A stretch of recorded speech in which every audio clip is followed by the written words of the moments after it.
మరి దయ్యాలలో రకాలు ఉన్నాయి గురుగారు, ఆత్మలు దయ్యాలు అంటారు కదా, ఆ రకాలంటే ఏముంటే ఆడ మనిషి మగ మనిషి అంతేనా? అంతే. ఓకే. ఇప్పుడు చిన్న పిల్లోడు చచ్చిపోయాడు అనుకో, దెయ్యం కాడు, అవునా?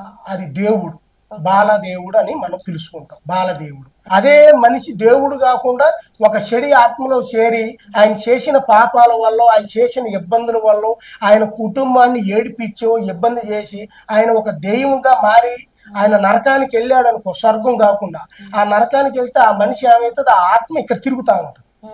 మీరు దయ్యాలను కూడా వదిలిస్తారా గురుగారు? దెయ్యాలు నెంబర్ 1 తిరుగులేదు, ఓకే. వదిలిచ్చేస్తాం. మళ్ళీ ఇంకా అవి తిరిగి రావు. అది రాకోకుండా బంధించేస్తాం, కట్టు కట్టేస్తాం, దాన్ని భూస్థాపం భూగర్భంలో కలిపేస్తాం. అదే ఎక్కడో సాట వేసామంటే కొన్ని వర్షానికి దానికి దీనికి లెగుస్తూ ఉంటాయి, అది లేకపోకుండా వేయాలి. అంటే అవతల వాడు చేపించుకునే దాన్ని బట్టి. అంటే ఇప్పుడు మీరు ఆత్మను బంధించేస్తున్నా అంటున్నారు, పాప దానికి విముక్తి ఎలా మరి? దానికి ఆహారం పెడతాంగా, ఈయన మనకి ఇస్తున్నాడుగా, ఇచ్చేదానికి ఆహారం పెడతాం.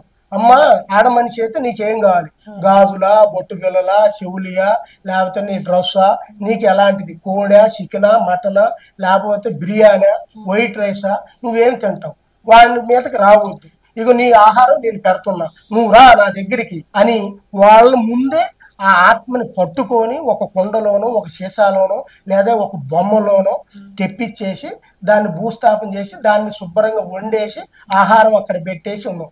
అప్పుడు అది ఏంటి, ఆడ మనిషా మగ మనిషా, చచ్చిపోయినోడు వయసు ఎంత ఉంటుంది, ఆ వయసు గల్లోడికి ఏ రకంగా చెయ్యాలి, ఏ రకంగా చేస్తే ఆయన దూరం అవుతాడు.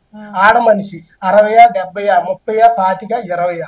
అమ్మాయి కుర్రోళ్ళు అయితే ఒక రకంగా ఉంటారు ఆశతో, వయసు మీద పడ్డోళ్ళు అయితే ఒక రకంగా ఉంటారు, వయసు గల్ల వాళ్ళు యవనం మీద ఉంటారు, గమ్మునే వదిలిపెట్టరు, వాళ్ళకి చేయాల్సింది చేయాలి.